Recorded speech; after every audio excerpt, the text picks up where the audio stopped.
아멘. 네. 할렐루야. 12월 첫째 주일이자 대림절로는 두 번째 주일입니다. 저는 몇 달 전 저의 부족함 때문에 리더는 인격이다라는 책이 가슴에 다가와서 읽어본 적이 있습니다. 그런데 저자가 문제제기를 하는 거예요. 위대한 리더는 거의 완벽한 사람일까요? 만약 이 기준을 저에게 들이댄다면 저는 목사로서 리더로서 전혀 자격이 없는 사람입니다. 그러나 리더가 다행히 결론에서 뭔가 가능성을 주는 것이었습니다. 하나님의 선하심을 드러낼 수 있는 가장 위대한 기회는 우리들의 약점 속에 있다는 것입니다. 그러므로 우리들의 약점을 숨기지 않고 드러낼 때 하나님의 선하심이 나타난다는 것을 강조하고 있었습니다. 오늘 여기에 모여 예배드리는 사람 중에 가장 약점이 많은 사람은 설교하는 아마도 제가 아닐까 생각하게 됩니다. 그러나 소망합니다. 저의 많은 약점을 통하여 오히려 하나님의 선하심과 하나님의 영광이 나타날 수 있기를 주님 이름으로 간절히 소망합니다. 저같이 부족하고 저같이 약점 많은 사람도 이렇게 하나님 앞에 쓰임받고 있으며 이런 모습을 통하여 하나님의 위대하심이 나타날 수 있다면 우리 성도님들이 그걸로 위로받고 소망을 찾을 수 있기를 간절히 부탁드립니다. 오늘 말씀에서 예수님을 만나고 있는 빌립과 나다나엘도 얼마나 약점이 많은 사람인지 모릅니다. 오늘 아마 우리가 말씀을 묵상하다 보면 이렇게 약점이 많았어 라고 생각할 만큼 이 빌립과 나다나엘은 약점이 많았습니다. 그런데 예수님께서는 그들의 약점을 다 덮어주면서 오직 너희들의 주님을 만났다면 가장 큰 일을 반드시 해야 된다는 것을 강조하고 있습니다. 그래서 우리가 오늘 이 말씀을 통하여 우리들의 약점이 있고 우리들이 부족할지라도 도대체 가장 큰 일이 무엇이고 우리들이 이루어야 할 가장 큰 일을 어떻게 감당해야 되는지 이 한 달 남겨놓은 시점에서 우리들을 돌아보면서 깨닫고 그 큰 일을 이뤄낼 수 있는 믿음의 자녀들 되기를 간절히 소망합니다. 오늘 43절에 보면 예수님이 갈릴리로 나가라 하시다가 빌립을 만났습니다. 빌립을 제자로 부르는 것은 간단합니다. 나를 따르라. 그리고 빌립은 예수님을 만나자마자 나다나엘에게 전도를 하고 있습니다. 저는 이 빌립의 믿음을 보면 참 단순하다. 어떻게 이렇게 단순할 수가 있을까라는 것이 가슴속에 다가왔습니다. 그래서 예수님을 잘 믿는 사람은 복잡한 사람이 아니고 단순한 사람이구나 라는 것을 깨닫게 되었습니다. 근데 단순하다가 단순히 무식하다는 뜻이 아니고 이 단순함 속에는 뭡니까? 순종이라는 반응이 담겨져 있다는 겁니다. 그래서 그냥 단순하다고 해서 맹목적인 단순함이 아니라 빌립을 보면 와 보라 그러면 주님을 따라가서 주님을 만나고 또 전도해라고 하면 전도하고 굉장히 단순한데 그 단순함 속에 반드시 연결된 것이 순종의 반응이라는 겁니다. 그래서 우리들의 단순함 속에 빌립처럼 순종의 반응이 있을 때 하나님의 큰 사랑과 큰 은혜가 넘침을 믿으시기를 간절히 소망합니다. 그래서 이렇게 빌립은 바로 나다나엘에게 전도를 하고 있습니다. 45절에 보면 전도하는 이 빌립의 방법이 나오고 있어요. 빌립이 나다나엘을 찾아 이르되 모세가 율법에 기록하였고 여러 선지자가 기록한 그 일을 우리가 만났으니 요셉의 아들 나사렛 예수니라. 이 빌립은 어떻게 전도하고 있습니까? 자신의 생각, 자신의 방법이 아니에요. 오직 기록된 말씀으로 전도하고 있음을 믿으시기를 간절히 소망합니다. 그래서 율법에 기록되어 있지 않느냐, 많은 선지자가 기록하지 않느냐 하면서 오직 이렇게 기록된 말씀으로 나다나엘을 전도하려고 하는 이 빌립의 마음을 알 수 있습니다. 그래서 진짜 전도의 능력은 이 단순하게 순종하는 것과 말씀을 전할 때 거기에 하나님의 역사가 일어남을 믿으시기를 간절히 소망합니다. 그런데 또 이렇게 말한 이유가 있었어요. 나다나엘은 율법을 연구하는 사람이었습니다. 그래서 율법을 연구하는 사람에게 이 빌립이 율법이 기록되고 말씀에 기록된 내가 메시아를 만났다 그러면 뭔가 이 나다나엘에게 설득력이 있을 거라고 생각을 했죠. 왜냐? 나다나엘이 얼마나 율법을 충실히 연구하는 믿음의 사람이었는데요. 그런데 나다나엘이 태클을 걸고 나옵니다. 46절에 보면 나사렛에 무슨 선한 것이 날 수 있느냐. 근데 이렇게 나다나엘이 반문하는 이유가 있어요. 왜냐? 다 빌립이 예수님을 잘 전하다가 45절 마지막 절에 실수를 하나 합니다. 뭐라고 말하냐면 요셉의 아들 나사렛 예수라고 말을 해버린 거예요. 사실 율법을 잘 알고 있는 나다나엘 같은 경우는 예수님은 베들레헴에서 태어나야 되거든요. 근데 요셉이 살던 곳은 나사렛이고 그 나사렛에서 예수님이 태어났다, 이거에 대해서 율법을 잘 아는 나다나엘 같은 경우는 받아들이거나 수용할 수가 없는 것이죠. 그래서 대번에 반문을 합니다. 그러면 여기서 우리는 빌립이 단순하고 순종을 잘하더라도 신앙 고백은 불완전하다는 것이죠. 왜 신앙 고백이 불완전하냐? 성령으로 잉태하사 동정녀 마리아에게 나시고라는 그 신앙 고백까지는 아직 빌립이 다다르지 못했다는 것을 알 수가 있습니다. 그렇기 때문에 나사렛 요셉의 아들이라고 말씀하고 있는 거예요. 그래서 이 빌립은 예수님을 전하고 있지만, 예수님을 만났지만 아직 성령으로 잉태한 동정녀 마리아 탄생을 받아들이지 못하는 불완전한 신앙이라는 것을 스스로 증거하고 있죠. 그런데 또한 이 나다나엘 같은 경우는 율법주의자잖아요. 그러다 보니까 자신의 틀이 강해요. 그래서 자신의 틀, 자신의 선입관, 자신의 고정관념으로 나사렛에서는 선한 것이 나올 수 없어 라고 진짜 메시아, 진짜 예수님을 배척할 뻔했죠. 그리고 당시에 너무나 많은 바리새인들이 자신들의 선입관으로, 자신들의 틀로 예수님을 밀어넣고 배척해버리는 거예요. 근데 지금도 마찬가지인 것 같아요. 예수님을 믿되 자신의 틀이 강하면 강한 사람일수록 자신의 틀을 깨뜨리지 않으면 주님을 진짜 못 만나는 것 같아요.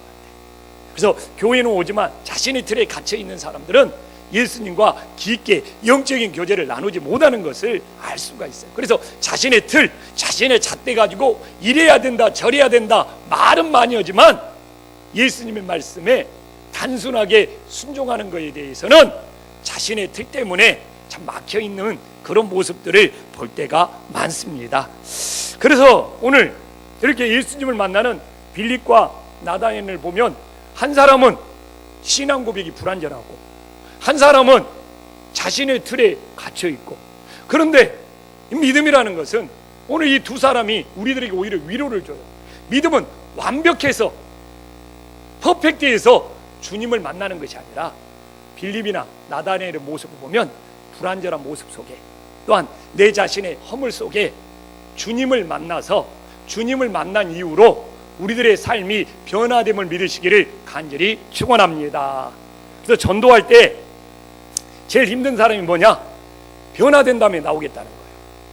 나는 술 먹고 있어서 교회를 못 나오겠습니다. 술 끊은 다음에 나올게요. 나는 담배를 피우고 있어서 교회를 못 나오고 있습니다. 담배를 끊을게요.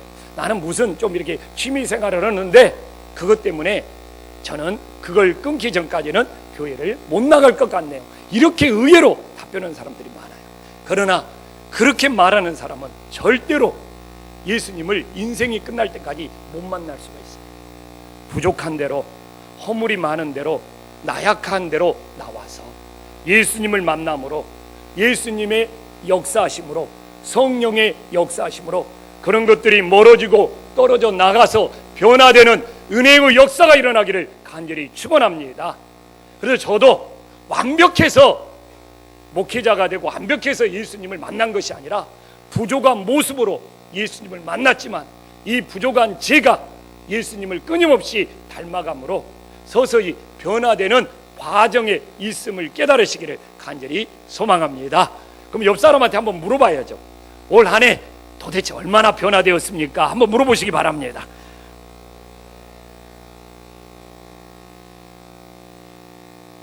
네. 얼굴들 보니까 많이들 변화되었네요. 세상 것들이 멀어지고 모두 다 주님께로 더 가까이 오심을 믿으시기를 간절히 소망합니다. 예. 그런데 이 나다나엘이 이 잘못 전하니까, 성령으로 잉태하여 동정녀 마리아에게 났다는 신앙 고백을 못 전하니까 바로 나사렛에서 무슨 선한 것이 날 수 있는 태클을 거는데 빌립이 이 위기를 잘 극복합니다. 46절에 보니까 논쟁 안 해요. 이렇게 자신의 틀이 강하고 자신의 선입관이 강하고 자신의 고정관념이 강한 사람하고 논쟁하면 끝이 안 나요. 그래서 단순하게 말합니다. 와서 보라. 직접 네가 한번 와서 보라. 이것이 바로 자신의 틀이 강한 사람을 깨뜨리는 방법이에요. 이렇게 자신의 틀이 강한 사람은 자신이 직접 만나고 경험해보고 체험해야지 자신의 틀이 깨지는 거예요. 절대로 논쟁해갖고 안 깨집니다. 자기 주관이 강하고 자기 틀이 강한 사람은 딴 방법이 없어. 본인이 직접 느껴봐야 돼요. 본인이 직접 경험해봐야 돼요. 본인이 직접 체험해봐야 돼요. 그러지 않고는 안 바뀌어요. 근데 빌립은 한 동네에서 나다넬하고 살아서 저 나다넬 저 친구는 굉장히 틀이 강한 놈이야. 그래서 지금 여기서 논쟁해서 안 돼. 직접 와서 예수님 한번 만나보면 알 거 아니냐. 직접 찾아와서 예수님 만나고 한번 예수님 체험해봐라. 이렇게 끌어당기고 있는 거예요. 그래서 참 이게 신앙생활이 그래요. 봐보십시오. 교회를 나올 때도 뭐 교단의 틀이 딱 갇혀 있는 사람은 교단 보고 그 교회가 어떻게 예배드리는지 이런 거 체험해 보려고도 하지 않습니다. 그래서 신앙생활도 자신의 딱 선입관이나 틀이 딱 강한 사람은 그걸로 딱 벽을 치고 느껴보거나 경험해보지 않아요. 실제 우리 한신교회에 와서 예배를 들어보면 우리 예배가 얼마나 말씀 중심이고 얼마나 살아있는지 본인이 체험해가 보고 느껴봐야 되는데 어떤 교단의 틀, 어떤 뭐 교회의 틀, 그런 어떤 자신들의 선입관으로 미리 벽을 쳐버리잖아요. 이것이 우리들의 현실이잖아요. 와서 직접 예배를 드려보고 느껴보면 또 이렇게 자신의 틀들이 벗겨지는 것을 우리는 계속 이 신앙생활 속에서 경험하고 살아가고 있습니다. 그래서 참 예수님을 믿는다는 것은 얼마나 자신의 틀을 깨트리고 예수님을 체험하고 느낄 수 있느냐, 여기에 달려있다는 것을 우리들이 꼭 기억할 수 있기를 간절히 소망합니다. 이렇게 해서 이제 나다넬이 47절에 보면 주님께로 나오고 있어요. 그런데 딱 두 가지를 말합니다. 주님은 그 사람이 참으로 이스라엘 사람이요 그 속에 간사한 것이 없다는 겁니다. 근데 참으로 하고 간사한다는 것은 반대말이에요. 여기서 참으로의 원뜻이 뭔지 압니까? 겉과 속이 일치하다는 거예요. 근데 간사하다는 거 뭡니까? 남들에게 미끼를 던져서 속인다는 말이에요. 겉과 속이 일치하지 않다는 것이죠. 그래서 오늘 우리가 이 참으로 하고 간사한 걸 보면서 나는 참으로 주님을 만나고 있느냐, 겉과 속이 일치하는 믿음으로 주님을 만나고 있느냐, 교회와 교회 밖의 믿음이 일치한 참으로 주님을 만나고 있느냐, 아니면 겉과 속이 다르게 간사하게 주님을 만나고 있느냐, 교회와 교회 밖의 생활이 다르게 간사하게 주님을 만나고 있느냐. 예수님은 이것을 우리들에게 찌르고 있는 것이죠. 여러분들은 어떻게 주님을 만나고 있습니까? 겉과 속이 일치하는 참으로 주님을 만나고 있습니까? 아니면 겉과 속이 다른 간사하게 주님을 만나고 있습니까? 이것도 한번 물어볼까요? 당신은 참으로 만나고 있습니까? 간사하게 만나고 있습니까? 한번 옆 사람한테 물어보시길 바랍니다.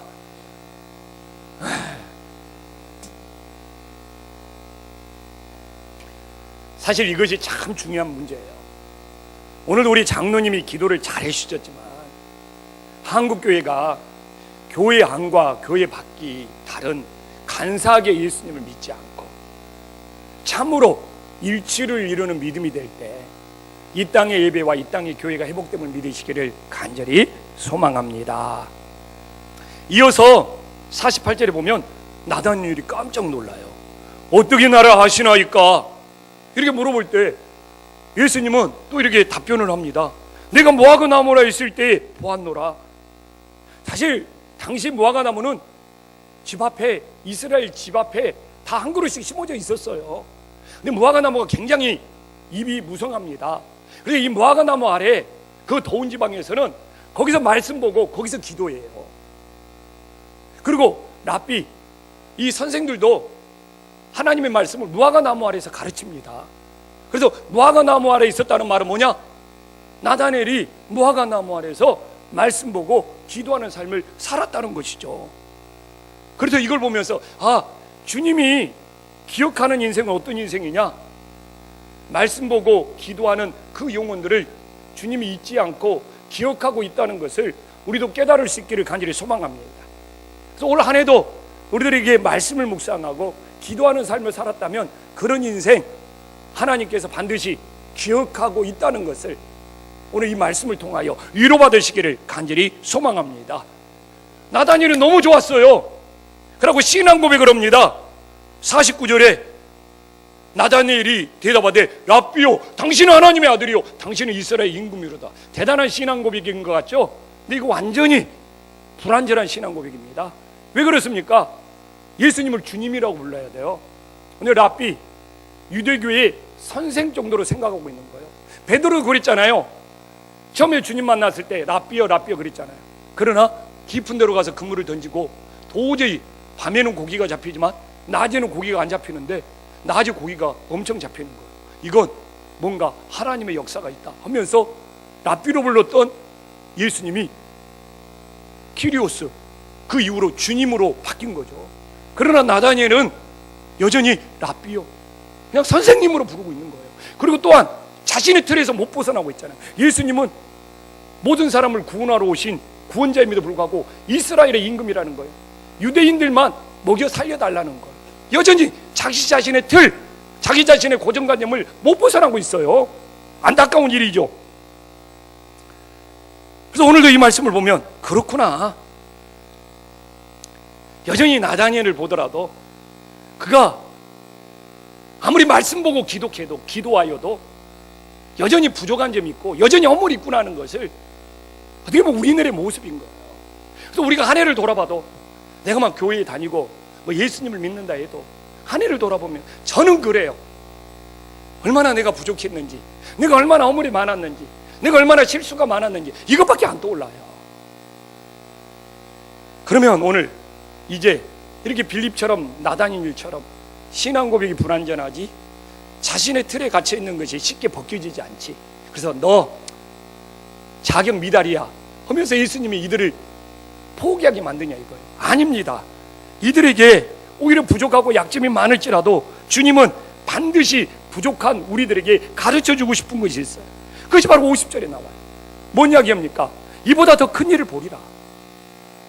지금 예수님이 가르쳐주고 싶은 것은 나다니엘이 불완전한 신앙 고백, 자신의 틀에 갇혀 있을지라도 이보다 더 큰 일을 보리라. 우리가 아무리 부족할지라도 올해 이보다 더 큰 일을 보는 그 믿음의 고백이 있어야지만이 우리의 영혼이 살아남을 믿으시기를 간절히 축원합니다. 그래서 오늘 제일 중요한 것은 예수님이 이 땅에 오신 목적은 우리가 대림절을 지키고 있는 것은 이보다 더 큰 일이 무엇인지를 알기 위해서 그러는 거예요. 그러면 이보다 더 큰 일이 무엇입니까? 오늘 51절에 나와 있잖아요. 이보다 큰 일, 요한복음 1장도 이보다 큰 일을 시작하기 위해서 요한복음 1장에 이렇게 말씀하면서 하나님 말씀을 전개해 나가는 거예요. 이보다 큰 일을 우리가 다 함께 한 목소리 한번 읽어보겠습니다. 시작. 또 이르시되 진실로 전실로 너에게 이르노니 하늘이 열리고 하나님의 사자들이 인자 위에 오르락내리락 하는 것을 보리라 하시니라. 아멘. 그래서 신앙생활에서 우리가 부족하고 허물이 많을지라도 가장 큰 일은 무엇이냐?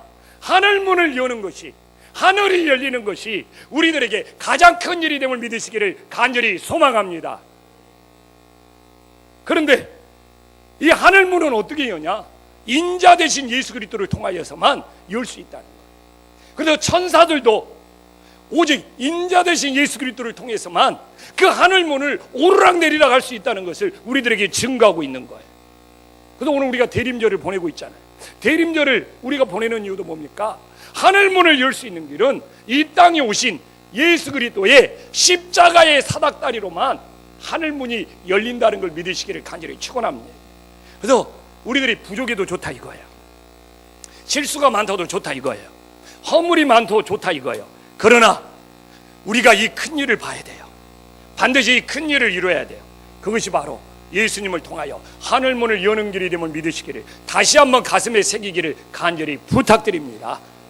그러면 하늘문을 열었던 성경의 두 인물을 한번 제가 소개해 볼게요. 어떤 차이가 있는지 한번 느껴보시길 바랍니다. 구약에서 이 야곱, 형 에서를 이겨서 최고가 되고 싶었어요. 그리고 창세기 27장 35절에 나오잖아요. 참으로가 아니라 강교함으로 속여서 형 에서의 복을 빼앗았습니다. 그리고 세상에서 성공하고 세상에서 출세하고 싶어요. 그래서 속여가 강교하다는 뜻과 똑같아요. 참으로가 아닌 강교함으로 속여서 세상에서 성공하고 싶고 세상에서 출세하고 싶었어요. 그런데 광야로 도망쳤죠. 그래서 창세기 28장 12절에 보면 광야로 도망쳐서 돌베개를 베고 잠을 잔데 하나님께서 인생의 진정한 목적이 뭔지를 가르쳐주고 있습니다. 한 목소리 읽어보겠습니다. 꿈에 본즉 사닥다리가 땅 위에 서 있는데 그 꼭대기가 하늘에 닿았고 또 본즉 하나님의 사자들이 그 위에 오르락 내리락. 야곱은 형을 이기고 강교함으로 세상에서 성공하고 출세하고 싶었습니다. 근데 예수님께서는 그것이 아니라는 겁니다. 너의 진짜 성공은, 너의 진짜 출세는 하늘로 연결된 사닥다리, 너의 믿음이, 너의 인생이 하늘과 닿아 있어야지만이 그것이 인생의 진정한 목적이고 인생의 진정한 큰 일이라는 것을 주님은 야곱에게 가르쳐주고 있는 것이죠. 형이 이기고 오직 세상에서 성공, 세상에서 출세하고 싶은 그에게 주님은 야 깨달아라 좀.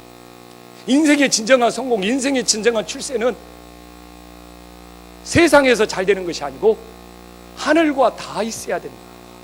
여기서 물론 우리가 요한복음 1장 51절과 비교해 보면 사닥다리는 예수 그리스도를 의미하는 것이죠.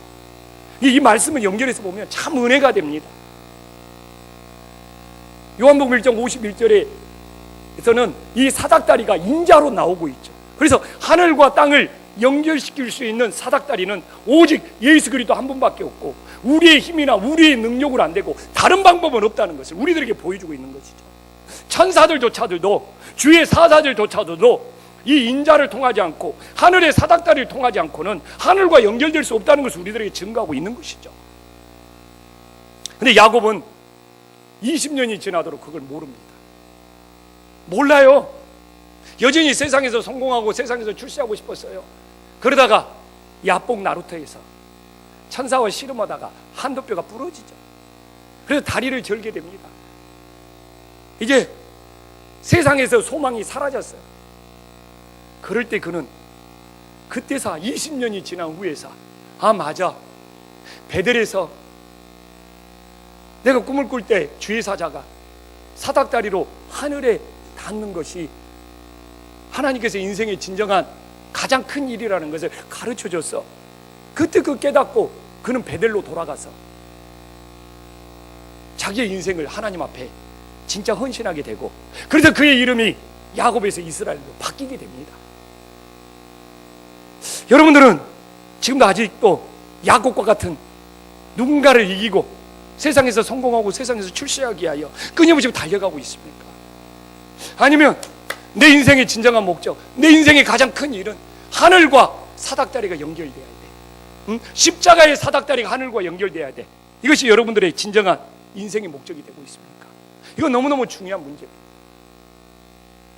야곱은 그나마 인생이 끝나기 전에 하늘과 연결된 사닥다리의 뜻을 깨닫고 베델로 다시 돌아와서 주님께 인생을 드렸지만, 여러분 너무나 인생이 늦기 전에 세상을 쫓는 여러분들이 가장 큰 일은 여러분들의 인생이 하늘에 닿아서 하늘문이 열리는 것이 여러분들의 인생의 가장 큰 복 있는 인생이 됨을 믿으시기를 간절히 소망합니다. 신약에서 또 하나의 인물이 있죠. 스데반 집사입니다. 길거리에서 돌에 맞아 죽는 인생, 얼마나 비참한 인생입니까? 이걸 비명행사라고 그러죠. 그러나 그는 가장 비참한 죽음이 가장 영광스러운 죽음으로 바꿀 수가 있었어요. 그 이유는 뭡니까? 사도행전 7장 50을 들고 56절에 나와 있잖아요.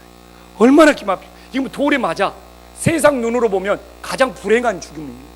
그러나 스데반이 성령이 충만하여 하늘로 주목하여 하나님의 영광과 미 예수께서 하나님 우편에 서신 것을 보고, 그 다음에 56절 우리가 다 함께 한번 읽어보겠습니다. 시작. 말하되 보라 하늘이 열리고 인자가 하나님 우편에 서신 것을 보노라. 그래서 이 구약의 야곱의 사닥다리가 하늘에 닿는 것, 예수님이 요한복음 1장 51절에 인자가 하늘이 열리고 사닥들에 오르락 내리락 하는 거, 바로 이 스데반이 돌에 맞아 죽으면서 이 말하되 보라 하늘이 열리고, 이렇게 구약과 예수님과 이 사도행전을 연결시키면 인생의 답이 무엇인지를 우리들에게 정확히 보여주고 있습니다. 스데반은 돌에 맞아 죽는 가장 비참한 인생이었지만 무엇을 열었어요? 하늘을 열었습니다. 하늘문을 열었다니까. 저는 이 하늘문을 연 스데반을 보면서 인생은 무엇을 남기느냐가 중요한 것이 아니에요. 내가 얼마만큼 높아졌고, 내가 얼마만큼 재산을 모았고, 내가 얼마만큼 출세했느냐, 이거 아무런 의미가 없습니다. 정말 이 세상 떠날 때 스데반처럼 하늘문을 열어서 하나님 보좌 우편에 앉아 계신 예수 그리스도를 만나는 것이 인생의 진정한 큰 일이요, 가장 복 있는 인생이 됨을 믿으시기를 간절히 축원합니다. 세상에서 아무리 대단하면 뭐합니까? 아무리 출세하면 뭐합니까? 아무리 성공하면 뭐합니까? 예수 그리스도를 통하여 하늘문을 열지 못한다면 그 인생 헛된 것입니다. 한 해가 저물어가고 있습니다. 저는 마음을 다해서 우리 성도님들이 묻고 있습니다. 올 한 해 동안 여러분들이 진정 어떤 문을 열기 위해서 마음을 다했습니까? 정말 어느 문을 열기 위해서 마음을 다했습니까?